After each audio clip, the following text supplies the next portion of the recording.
Hi friends, welcome to ஜென்டாக் channel. இன்றைக்கி நம்ம என்ன பார்க்க போகிறோம் அப்படின்னா, ரொம்ப சூப்பரான ஹெல்த்தியான உளுந்தங்கஞ்சி ரெசிபி தான் பார்க்க போகிறோம். அதுக்கு நான் இன்றைக்கி ஒரு 250 கிராம் உளுந்து எடுத்திருக்கேன். அதாவது தொளி உளுந்து தான் எடுக்கணும். உருட்டு உளுந்து, அதாவது அந்த வெள்ளை கலரில் இருக்க உளுந்து எடுக்கக்கூடாது. இதில் தான் ரொம்ப சத்துக்கள் இருக்குது. இப்போ ஒரு பேனில் நான் என்ன செஞ்சுருக்கேன் அப்படின்னா, நெய் தடவிருக்கேன். அதாவது ரொம்ப நெய்யெல்லாம் யூஸ் பண்ணக்கூடாது, லைட்டாக நான் தடவி எடுத்திருக்கேன். அதில் ஒரு 200 கிராம் சிறுபருப்பு, ஒரு 250 கிராம் உளுந்தம்பருப்பு, 200 கிராம் சிறுபருப்பு ரெண்டும் சேர்த்துருக்கேன்னா, இது ரெண்டையும் சேர்த்து நல்லா வறுத்து எடுத்துக்கோங்க. கலர் லைட்டாக மாறக்கூடிய அளவுக்கு நல்லா வறுத்து எடுக்கணும். ரொம்பவும் நல்ல டார்க் ப்ரௌன் வரக்கூடாது. உளுந்து வறுக்கப்பவே நமக்கு ஒரு ஸ்மெல் வரும். அந்த ஸ்மெல் வந்ததும் நீங்கள் என்ன செஞ்சிடலாம் அப்படின்னா, அடுப்பை ஆஃப் பண்ணிக்கலாம். உளுந்தில் ஏகப்பட்ட நன்மைகள் இருக்குது. ரொம்ப நல்லது. அதுவும் பெண்களுக்கு ரொம்ப முக்கியமாக இந்த இடுப்பு வலி அது எல்லாத்துக்குமே இந்த உளுந்து ரொம்ப யூஸ்ஃபுல்லாக இருக்கும் அப்படி சொல்லுதாங்க. உளுந்து டயபெட்டிக் பேஷண்ட்டானு இல்லாமல் எல்லாருமே நம்ம ரொம்ப அதிக அளவில் எடுக்கக்கூடிய உணவு எதை எடுக்கணும் அப்படின்னா உளுந்து தான் எடுக்கணும். சிறுபருப்புலேயே நிறைய ப்ரோட்டீன்ஸ் இருக்குது. பருப்புலேயே ரொம்ப பெஸ்ட்டான பருப்பு. எந்த விதமான அதாவது வாயு பிரச்சனை இருக்கிறவங்க அந்த மாதிரி எதுவுமே, துவரம்பருப்பு கடலைப்பருப்புலலாம் நிறைய வாயு இருக்கும். சிறுபருப்பில் அந்தளவுக்கு ரொம்ப அதிக அளவில் கிடையாது. அதனால் ரொம்ப ப்ரிஃபர் பண்ணுறதும் இந்த சிறுபருப்பு தான். சிறுபருப்பும் உளுந்தம்பருப்பும் நல்லா வறுத்து எடுத்தாச்சு. எந்த பவுலில் தண்ணி எடுத்தோமோ அதே பவுல் தண்ணி எடுத்துருக்கேன். 1 கப் உளுந்தம்பருப்பு எடுத்த பவுலுக்கு தண்ணி சேர்த்துருக்கேன். அடுத்து சிறுபருப்பு எடுத்த பவுல்லே அதே அளவு தண்ணி சேர்த்துருக்கேன். பூண்டு ஒரு 10லேருந்து 20 பூண்டு சேர்த்துருக்கேன். அதுக்கப்புறமா முருங்கைக்கீரை, ரொம்ப முக்கியமானது முருங்கைக்கீரை சேர்த்த அப்புறம் 2 ஏலக்காய், ஒரு லவங்கம், பட்டை. இது பட்டை கூட சேர்க்க வேண்டாம், ஒரு ஏலக்காயும் கிராம்பும் சேர்த்துக்கோங்க. இதுக்கு நான் என்ன சேர்ப்பேன் அப்படின்னா, ஒரு மல்லி சட்னி தான் ரெடி பண்ண போகிறேன். அந்த உளுந்து சிறுபருப்பையும் நம்ம என்ன செஞ்சிடலாம் அப்படின்னா, குக்கரில் மூடி வச்சுட்டு ஒரு 4 விசில் விட்டு இறக்கி எடுத்துக்கோங்க.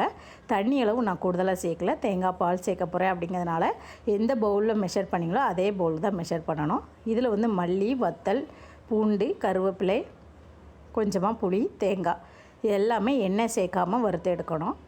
வறுத்து எடுத்துகிட்டு இந்த மல்லி துவையல் ஒரு சூப்பரான டேஸ்ட்டில் இருக்கும். நீங்கள் மல்லி இலை துவையலோட அந்த மல்லி விதை துவையல் ரொம்ப சூப்பர், ரொம்ப ஹெல்த்தியானது கூட. இப்போ தேங்காய் பால் எடுக்க போகிறோம். அதுக்கு நான் ஒரு தேங்காய் எடுத்திருக்கேன். ஃபுல் தேங்காயும் எடுத்து நல்ல திக்கான பால் தான் நீங்கள் என்ன செய்ய போகிறோம் அப்படி யூஸ் பண்ண போகிறோம். அதே நம்ம எந்த உளுந்து எடுத்தீங்களோ அதே பவுல் அளவுக்கு தேங்காய் பாலும் சேர்க்கணும்.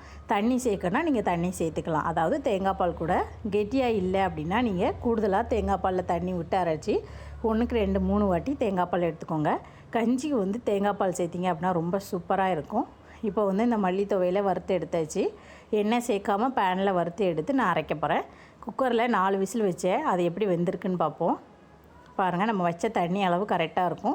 கூடுதலாகவும் இருக்காது, குறைவாகவும் இருக்காது. எந்த உளுந்து எந்த பாத்திரத்தில் எடுத்திங்களோ, 1 டம்ளர் எடுக்கிங்கன்னா 1 டம்ளர் உளுந்து, 1 டம்ளர் சிறுபருப்பு எடுக்கிங்கன்னா அதே அளவு நீங்கள் என்ன செய்யணும் அப்படின்னா சிறுபருப்பு. நான் பெரிய பவுலில் உளுந்து எடுத்திருந்தேன், சின்ன பவுலில் சிறுபருப்பு 1.5 பவுல் மொத்தமாக தண்ணி சேர்த்துருக்கேன். பெரிய பவுலில் உளுந்து எடுத்தேன், அதே அளவுக்கு என்ன செய்யப்படுறேன் அப்படின்னா தேங்காய் பால் சேர்த்துருக்கேன். இதை குக்கரை ஆஃப் பண்ணிவிட்டு தான் நான் தேங்காய் பால் சேர்க்குறேன். அடுப்பில் வச்சே நீங்கள் சேர்க்காதீங்க. குக்கர் 4 விசில் வந்ததுக்கப்புறமா அடுப்பை விட்டு இறக்கிட்டு தேங்காய் பால் சேர்த்து ஒரு மத்தை வச்சு நல்லா மசிச்சு விட்டுக்கோங்க. இந்த மாதிரி மத்தை வச்சு நல்லா மசித்து என்ன செஞ்சுக்கோங்க அப்படின்னா, தேங்காய் பால் நல்லா சூப்பராக ரெடி ஆகிடும். தேங்காய் பால் யூஸ் பண்ணதுனால அது கஞ்சி இன்னும் நல்லா ஹெல்த்தியாக மாறிடும். தேங்காய் பால் வயிற்று புண்ணு எல்லாத்தையுமே ஆற்றக்கூடியது. இதுக்கு காரம் எதுவுமே சேர்க்கக்கூடாது. உளுந்தங்கஞ்சிக்கு கஞ்சி இந்த மாதிரி தான் ரெடி பண்ணணும். அப்போ தான் ரொம்ப ஹெல்த்தியாக இருக்கும். ஆயில் எதுவுமே சேர்க்கக்கூடாது, எண்ணெயும் சேர்க்கக்கூடாது, காரமும் சேர்க்கக்கூடாது. இப்போ 1 டேபிள் ஸ்பூன் உப்பு சேர்த்துருக்கேன். ஃபைனலாக தான், அதாவது தேங்காய் பால் எல்லாம் சேர்த்ததுக்கப்புறமா உப்பு சேர்த்திங்க அப்படின்னா உங்களுக்கு அந்த டேஸ்ட்டு மாறாது. இப்போ பாருங்கள், கஞ்சி ஓரளவு நம்ம சூப்பரான பதத்துக்கு ரெடி ஆகிடுச்சு. இன்னும் கொஞ்சம் கூடுதலாக தண்ணி வேணும்னா நீங்கள் கூடுதலாக தேங்காய் பால் சேர்த்துக்கோங்க. தண்ணி சேர்த்திங்க அப்படின்னா அதோடய டேஸ்ட் மாறிடும். அதனால் நீங்கள் முடிஞ்ச அளவுக்கு தேங்காய் பால் சாருங்க. அப்போ தான் அது ஒரு சூப்பரான ஹெல்த்தியான உளுந்தங்கஞ்சி ரெசிப்பியாக நமக்கு கிடைக்கும். நீங்கள் எந்த அளவுக்கு மத்து வச்சு மசித்து விடுதீங்களோ அந்த அளவுக்கு அந்த உளுந்து எல்லாமே உளுந்தும் சிறுபருப்பும் நல்லா மிக்ஸ் ஆகி நமக்கு ஒரு சூப்பரான உளுந்தங்கஞ்சி கிடச்சிச்சு. இதுதான் கரெக்டான பக்குவம். இதுக்கு மல்லி துவையல் சூப்பரான காம்பினேஷனாக இருக்கும். நீங்கள் ட்ரை பண்ணி பாருங்கள். அதாவது சுகர் பேஷண்ட்லாம் கண்டிப்பாக இந்த மாதிரி கூழ் வச்சு செஞ்சு சாப்பிடவே கூடாது. கொஞ்சமாக கம்மியாக வச்சு சாப்பிடுங்க. மற்ற எல்லாருமே இந்த மாதிரி கூழ் வச்சு நீங்கள் நல்லா சாப்பிடலாம். அரிசி உணவு வேண்டாம் அப்படின்னு நினைக்கிறவங்க இந்த மாதிரி ஒரு ஹெல்த்தியான ரெசிபி சாப்பிட்டீங்க அப்படின்னா நம்ம உடம்புக்கு ரொம்ப ஹெல்த்தாக இருக்கும். சூப்பரான ஒரு உளுந்தங்கஞ்சி ரெசிபி ரெடி ஆகிடுச்சு.